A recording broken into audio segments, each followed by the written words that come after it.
Welcome back, Keepers of the Lore. My name's Kaylee and your guide to the Lore Keepers Library. Today we've uncovered something from the murky depths of the archive, a story that's actually quite sad at its core. It's a story of a name that drips with menace and legend. Beelzebub. But who and what lies behind the name? Was he always a prince of demons, a ruler of hellish legions? Or does his origin tell a story far stranger, one that begins not in fire and brimstone, but with a god and a swarm of flies? Let's turn the page and step into the unknown.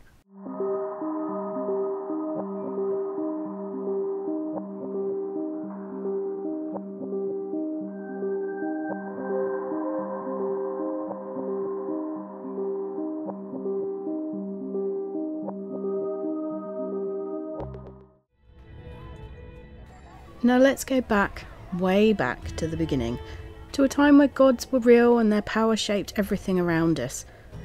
This is where the story of Beelzebub starts. But before his name became tied to fear and darkness, he was known as Beelzebub, an ancient Philistine god mentioned in the Hebrew Bible.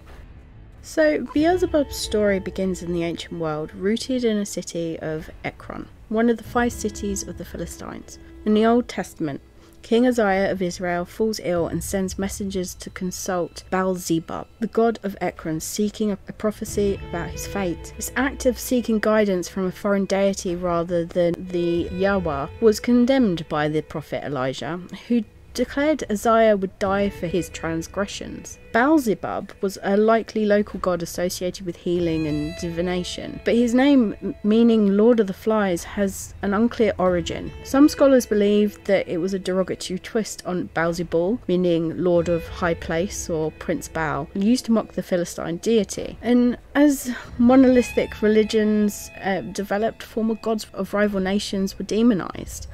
Beelzebub's transformations into Beelzebub, the Prince of Hell, likely began with early Christian writers interpreting the Old Testament with the lens of a spiritual warfare. By the time the New Testament was made, Beelzebub was synonymous with the devil or referred to as a chief among demons.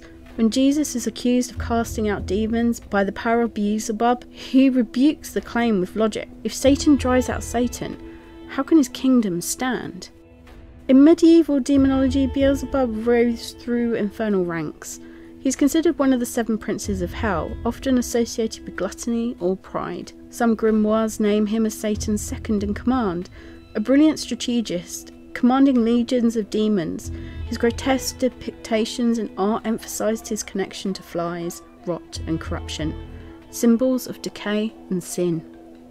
And the fly symbolism in folklore, well, flies are recurring symbols in stories involving Beelzebub. In medieval Renaissance demonology, flies were often associated with corruption, decay, and spreading of disease. The symbolism is linked to the Bible, the notion of Beelzebub as the Lord of the Flies, emphasising and corrupting, decaying influence of evil. The fly motif is the most common in folklore about haunted houses and possessions. But this is where it kind of gets a little bit more complicated. Beelzebub's story weaves through human history as a reflection of evolving fears and moral lessons. From his origins as a pagan deity to his demonization in Christian theology, he serves as a cautionary tale about the power of belief and shifting boundaries between gods and monsters. But let's dive a little bit deeper into where he's mentioned and about the fall and the change.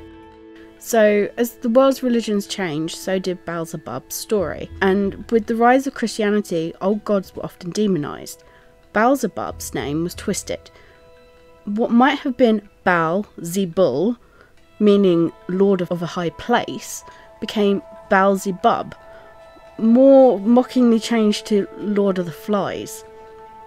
What once was a healer became a symbol of pestilence and evil. And that's what we see resurrected in the Renaissance images of Beelzebub. In the New Testament, Matthew and Luke show Pharisees accusing Jesus of casting out demons by the power of Beelzebub, now labelled as a ruler of demons. Matthew states, "But when the Pharisees heard it, they said, 'This fellow doth not cast out devils, but by Beelzebub, the prince of the devils.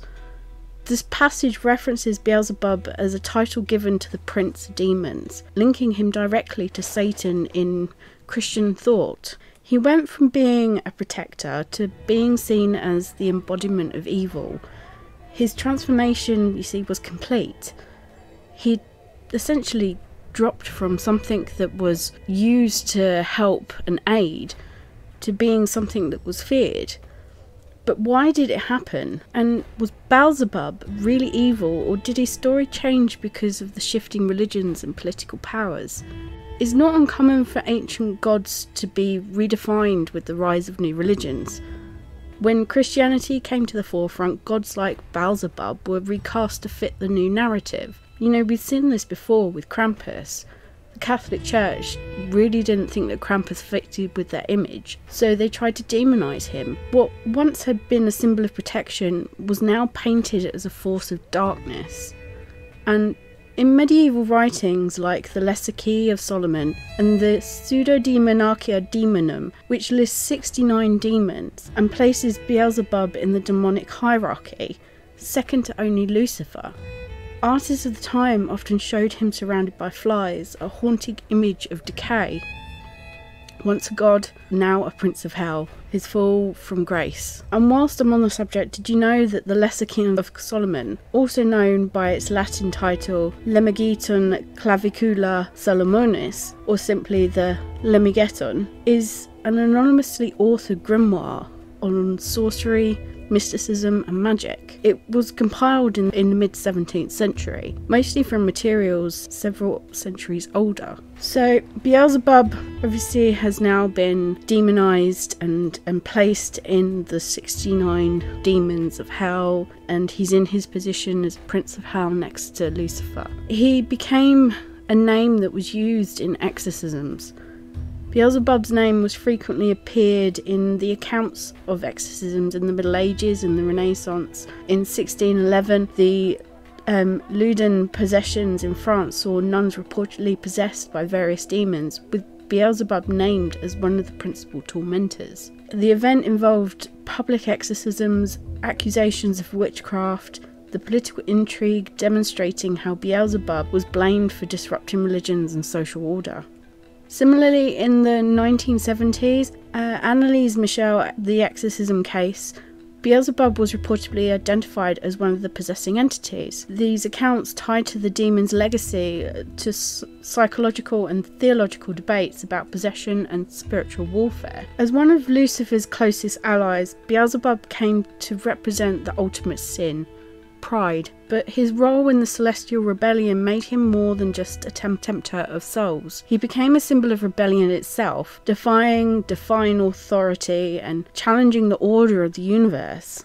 This raises an interesting question. Could Beelzebub's rebellion have been about freedom rather than evil? In John Milton's Paradise Lost, Satan's fall is depicted as tragic and complex, not simply an act of villainy. Beelzebub's rebellion, however, might not have been about causing chaos for its own sake, but about challenging an order he saw as unfair, his redefining from a god that was loved and adored to the Lord of the Flies. The literary references of John Milton's Paradise Lost from 1667. Beelzebub is a prominent figure in Milton's epic poem. He is portrayed as one of the leaders of the fallen angels, second only to Satan. In his work, he's described as being almost as powerful as Satan, but more intellectually and strategically orientated, often acting as a counselor to Satan. His pride, ambition and rebellion against God are central to the narrative's exploration of free will, temptation and the consequences of defiance. So think about this for a moment. What if Beelzebub wasn't just evil? What if his story is more about the struggle of freedom and defiance against control?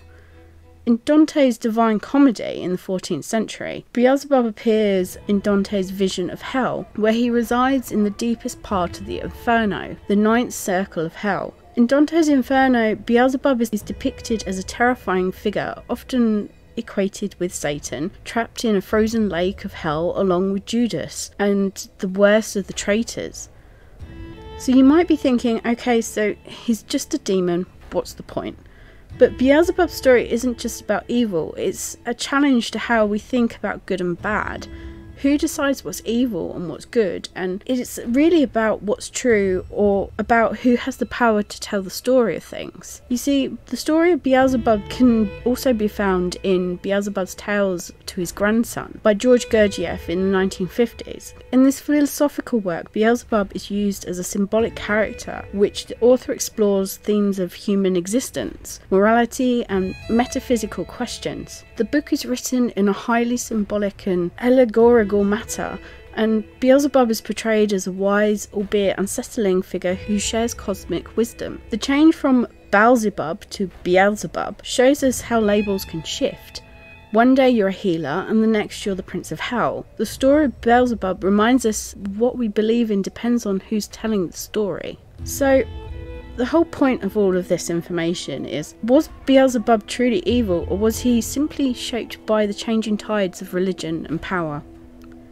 Maybe Beelzebub's fall wasn't about his nature, but about how his story was reshaped to fit its new beliefs. His transformation from god to demon speaks to how stories can change, how they can change over time, and how the changes can shape our understanding of right and wrong. You see, Beelzebub still appears. His name frequently appears in horror films and books, often as a shorthand for ultimate evil. He appears in titles like The Exorcist in 1971 as a demonic figure representing ultimate corruption, reinforcing his symbolic role from the historical text that we found. In games like Dungeons and Dragons, Beelzebub is reimagined as a powerful archdevil or demon lord, maintaining his reputation as cunning and an influential figure in Hell's hierarchy. Sometimes in modern slang as well, he's also now referred to as Beelzebub. It's a colloquial take on Beelzebub, often used as a humorously or in pop culture references for his name. But in the end, Beelzebub's name buzzes through the ages, not just as a sinister figure, but as a testament to humanity's knack for spinning stories that blur the line between hero and villain. His tale dares us to question who holds the pen in writing history, who decides what's sacred and what's profane, and how often do the roles switch when we're not looking. As we close this devilish dossier, remember, legends aren't carved in stone, they're alive, always shifting and evolving. What's fact today might have been myth yesterday, and who's to say what it'll be tomorrow? Are these forces we fear truly lurking in the shadows, or are they reflections of something deeper? Our own fears, desires, and stories we tell ourselves about good and evil. Thanks for joining me on this exploration of Beelzebub. If you enjoyed today's episode and want to support the channel, why not head over to our Patreon link in the description to enable you to do just that. If not, why not consider subscribing, sharing, or leaving a comment. I'll leave you with a final question. What do you think? Was Beelzebub always destined to become the Prince of Demons, or was he simply a victim of history's twists and turns? And as always, continue to explore the world with wonder.